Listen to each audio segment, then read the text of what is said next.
AI overload? Yerevan's WCIT seeks signal amidst the noise. Article by Rafi Elliott, published on October 22, 2024, on EVN Report.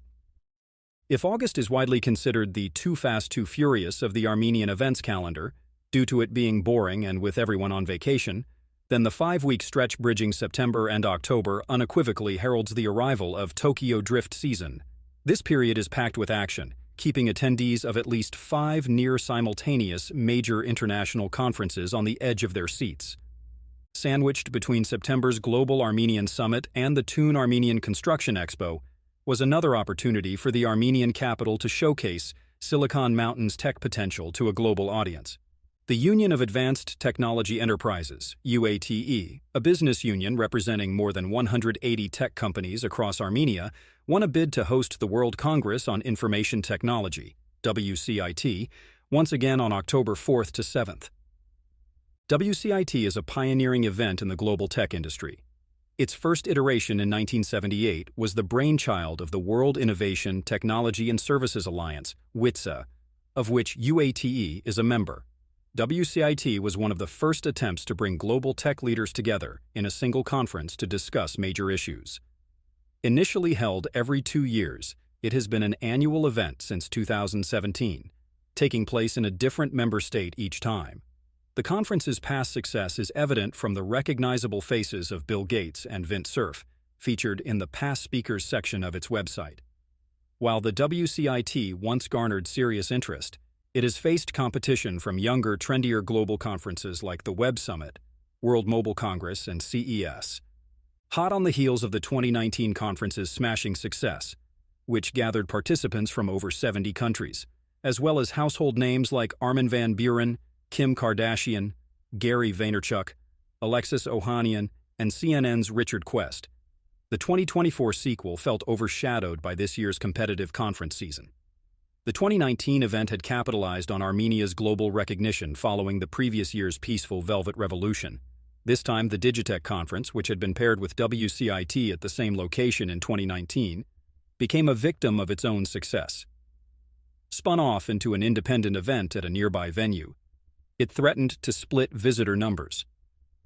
This year's WCIT, with the tagline, "The Power of Mind, AI Beyond Limits Within Ethics," kicked off with much fanfare at a nearly packed Republic Square. The opening featured memorable performances by the Armenian State Symphony Orchestra, enhanced by AI-generated visuals, and was capped by a performance by American pop star Jason Derulo. However, the following day's events, which promised a schedule heavily focused on AI, struggled to attract large numbers of visitors. Ticket prices were among the concerns cited for keeping the conference out of reach for some. "We're paying international conference prices for your average Yerevan tech event," one Canadian-Armenian tech entrepreneur remarked, noting the many familiar faces in the conference center halls compared to the relatively modest international crowd.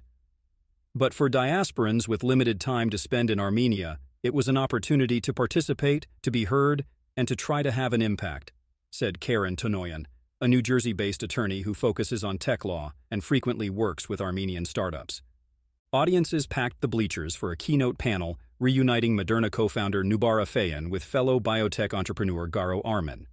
The discussion, moderated by returning Richard Quest, focused on introducing AI solutions to revolutionize medical discoveries. Other panels earned praise for providing a platform where members of the tech community, tech-savvy civil society, and government officials could address issues around the integration of technology and specifically AI solutions into governance. This theme was prominently featured in a talk by Yerevan Mayor Tigran Avanyan, who presented a forward-thinking vision to tackle some of the city's well-documented growing pains through collaborative, shared tech knowledge. For many Armenian tech entrepreneurs of the diaspora, WCIT has become a homecoming of sorts. Rev Liberidian, VP of Omniverse and Simulation Technology at NVIDIA, solidified the global chip manufacturer's presence in the country. He was integral to opening an NVIDIA office in Yerevan 2 years ago.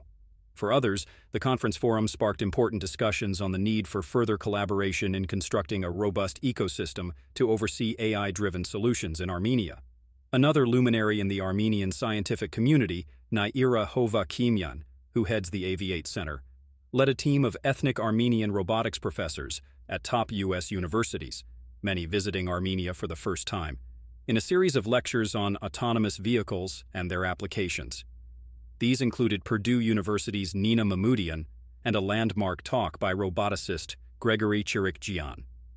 WCIT's return to Yerevan signaled Armenia's cementing place in the global tech community. The continued interest that groups such as WCIT have shown in the country plugs it into a critical global discussion at the cutting edge of humanity's AI-driven transformation. Armenia follows in the footsteps of countries like Ireland, whose rise from relative modesty to global tech relevance was confirmed by influential tech conferences like Web Summit. There's an opportunity for Armenia to harness the gains from this moment of international attention to transform the country's potential into a solid foundation for future AI development. Distractions, such as an overcrowded conference schedule, prohibitive ticket costs, and fears of a superficial focus on the latest buzzwords, should not overshadow what is an important event for Armenia, and a consequential subject at the cusp of the coming Fourth Industrial Revolution. Otherwise, much like Paul Walker's performance in the Fast and the Furious series, Armenia's flirtation with AI may prove overhyped and short-lived.